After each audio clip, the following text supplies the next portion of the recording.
2015-5011FH. And you're the arraignment attorney for Mr. Farrow today? Yes, Your Honor. I have had an opportunity to review with Mr. Farrow the motion affidavit and bench warrant. You can sit down, Mr. Farrow. Thank you.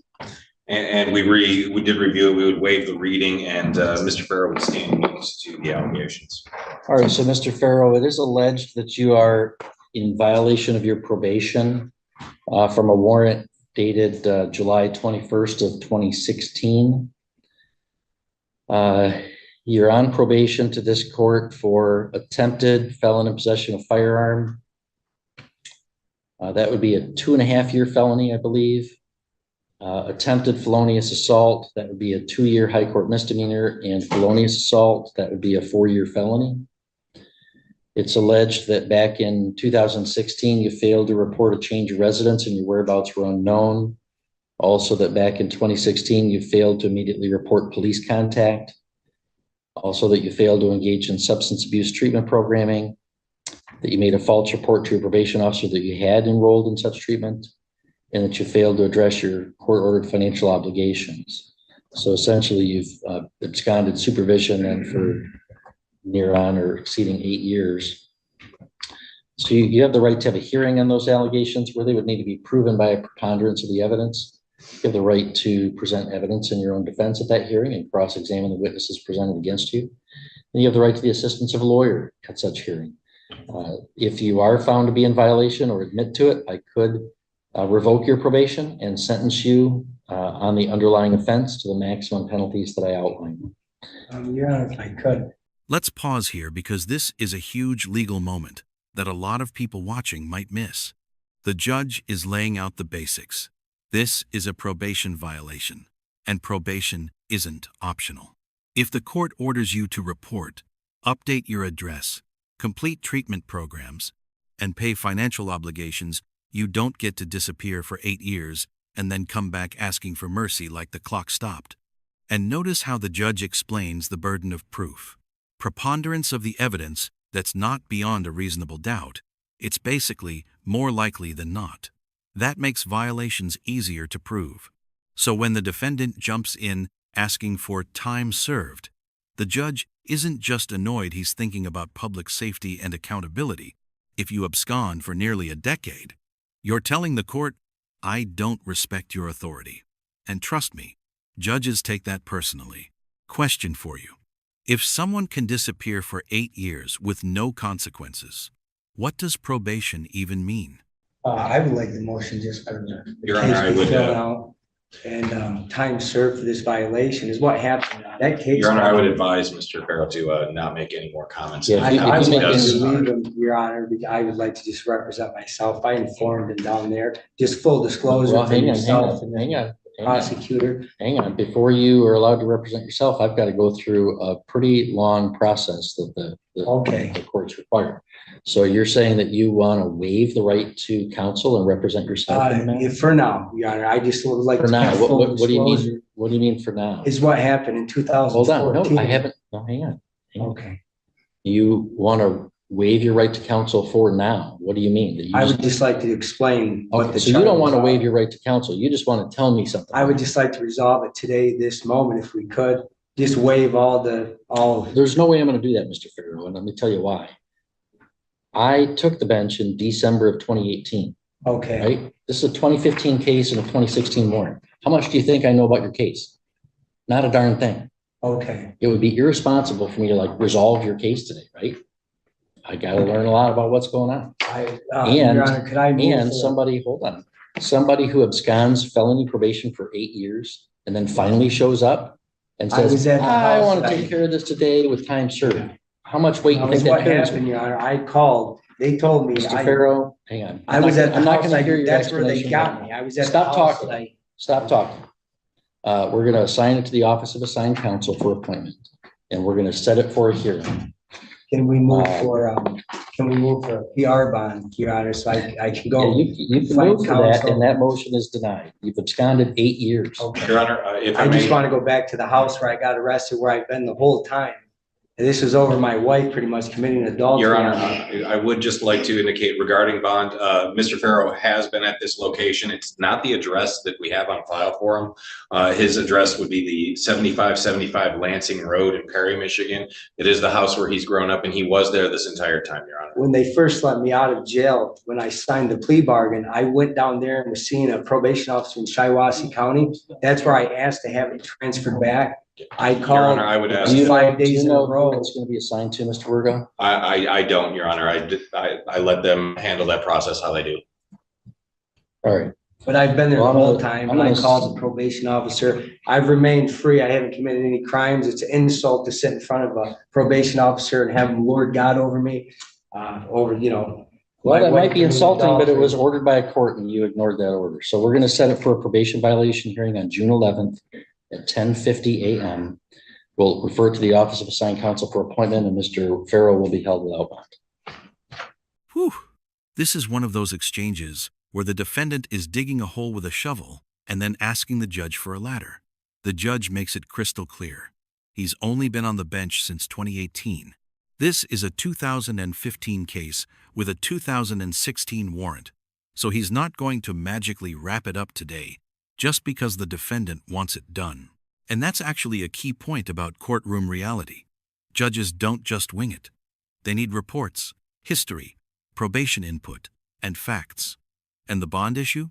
Yeah, asking for PR bond after absconding for 8 years is like skipping school for the whole semester and showing up on final day demanding an A.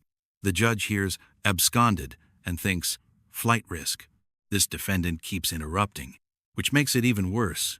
Courts take self-control seriously. Audience question. If you were the judge, would you trust this person to walk out and come back? All right, we'll see you then. And there's no way I can appeal this to a federal court, another jurisdiction. You can file an appeal. It'd be to the Michigan Court of Appeals. Go ahead. Can we file that today? I mean, this is corruption. This is what I told them when I was arrested, that you guys are all Satanist kid rape. And my wife was also a All Satanist. right. Our next We'll case prove is it by People v. one Scott Plumley. Inspection of the children. Get him out of My here. wife is. File 24-6806 FH People v. Plumley. All right, and up next we've got Joan Stutzman, file 23-6718 FH for sentencing. We also have a pending contempt matter, but that matter hasn't been resolved in Chippewa County, has it? Not to my knowledge. Okay, I think it's probably best if we dismiss that contempt and defer to Chippewa County. I thought she played no contest. She played no contest. Yeah, To the violation? yeah, she tied the plea. Oh, okay, all right. Oh, she did, I see that, okay. All right. All right, Mr. Gilbert, have you had a chance to review the report and recommendations? Yes, we have gone through the report and the recommendations, and there are no additions or corrections. And the advisory guidelines are 0 to 6, any scoring challenges? No scoring challenges, Your Honor. Ms. Goodrich, any additions, corrections, or scoring challenges? No, Your Honor. All right, Mr. Gilbert, go ahead. One of the major things that I know my client would like to get from today is she can start after the sentencing to have contact with her mother. This has been her mother is involved in this case. I know this has been something from the beginning that's been very painful for her. Considering my client has had until this point in her life no issues whatsoever, no misdemeanors, no felonies, I'd ask the court to take that in consideration. We believe the period of probation is appropriate, and we'd ask that the court sentence her to time served and the rest of the recommendations as prescribed in the PSI. All right, thank you. Ms. Stutzman, you don't have to tell me anything today.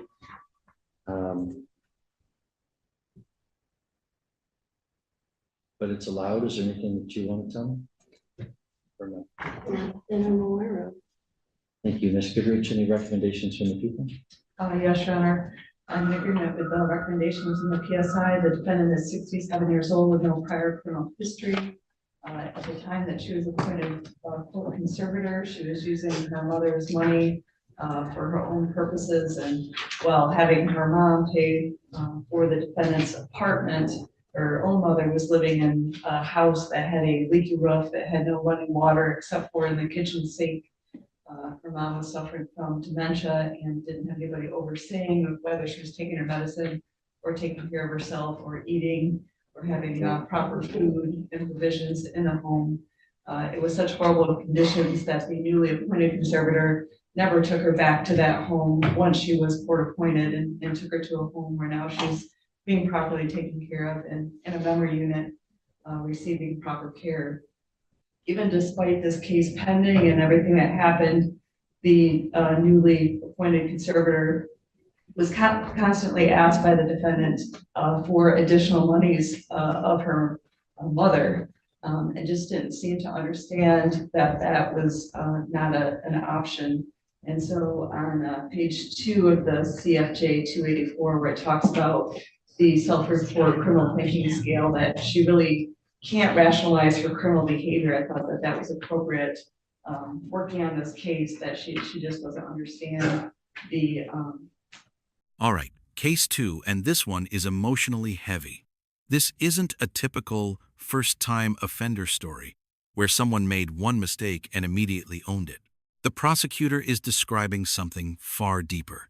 An elderly mother with dementia living in conditions that sound unsafe. Leaky roof, barely any running water, while the defendant, as conservator, allegedly used mom's money for herself. And conservatorship cases are especially serious because it's about power over someone who can't protect themselves. What's even more shocking is the pattern described: repeated requests for more money and an inability or refusal to understand why it's wrong. That's why the prosecutor mentions criminal thinking scale and rationalization. This isn't just "I messed up," it's "I don't see the problem." And that mindset scares courts because it suggests the behavior could repeat. Let me ask you, should age and lack of record reduce accountability in a case involving elder exploitation? error of her conduct, which is concerning. And I ask the court to take all that into consideration. All right, thank you. All right, Ms. Stutzman, well, you're 67 years old, you have no prior record. But this is a case that the more I learned about it, the more I was troubled by your conduct, that you not only violated the trust, I'm not told anything about any difference what I was supposed to do or act with the trust. So I just kept doing what we were doing. That's the way my mom and I's always lived. While I was in Petoskey, she always paid my rent. She's always helped me with this, that, and the other thing. So I just kept doing what we were doing, well, you pled guilty. just to get it over with. I You was want to withdraw innocent. your plea? I'll let you withdraw your plea and we'll set it for trial. He said I wouldn't win, so I, Well, it's not up to him. He advises you.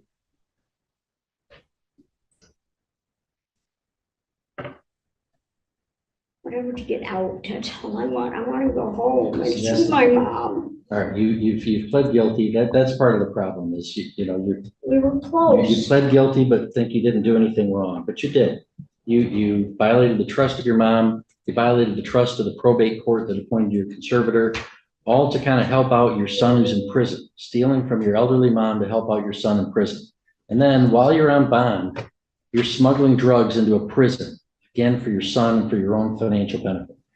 That's really pretty troubling conduct, and you completely think that we're all wrong about that. Well, I'm telling you, we're not wrong.